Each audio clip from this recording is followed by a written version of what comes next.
Hello, everyone. Welcome to another episode of Pagel's podcast. Today, I want to talk to you about how I use a different kind of computer. We've talked about Linux before, but I would like to talk about Windows today. For Windows, there are two screen readers to choose from. One of them is NVDA, and the others is called JAWS. Both of these, I've noticed through experience, they seem to have all of the same key commands, and the only difference is, I remember NVDA was free, JAWS you have to pay for. But how it works is once it's installed to your computer, anytime it starts up, it will automatically just be on and start reading things off to you. Always opening with, the sign-in where you put in your password, switch accounts, and things like that. Once you're in, after typing in your password and hitting enter, or just hitting enter alone if you have no password, you then have a couple options to do things. First, let's start with the desktop.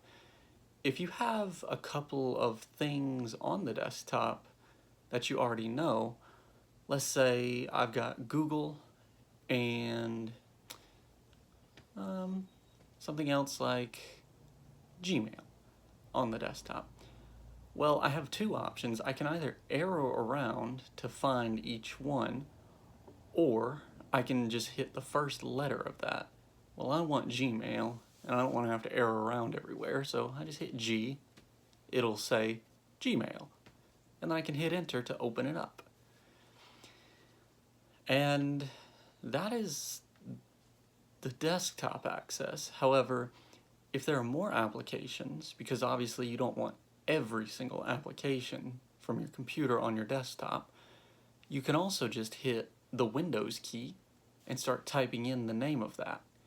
So I can just do Windows, Outlook, enter, and it'll open it right up for me, and it puts me in the app. The next part I want to talk about is navigation in a web browser. This seems to work across the board, not just Google or Internet Explorer, but pretty much everyone. So when you open up the web browser, it always just puts you in the search box. You don't have to worry about finding that. And you can just type in what you want and hit enter. Once that is done, though, you need to know how to move around this page to actually get to the website. So from here, you start jumping by heading. And to do this, you just hit the H key a couple times, usually 2 to 5 at most. And you'll get the link. It'll read it off to you, such as https://www.youtube.com, or sometimes it'll literally just say YouTube. And from here, I'm in YouTube. Well, now I want to type in what I want, the video I'm looking for. How do I do that? I need to find the edit field for that. And I can either arrow around, which could take a minute, or just hit E, and that should put me right into the edit field to find it. I just type it in.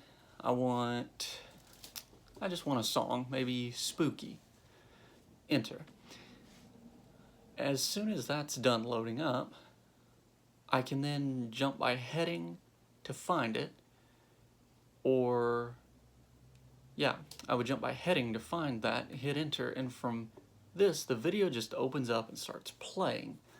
But let's say I want to mess around with some of the buttons on this page, because there's a thumbs up, there's a thumbs down, subscribe, add comment, all these things. I can hit B to go by button, so that way these things help work around faster instead of having to go through every single little object on the page. And I just really love these screen readers that make it so easy for us blind folk to just be able to use computers like anyone else. Thank you guys so much for tuning in. I hope you have a great day, and I will see you next time.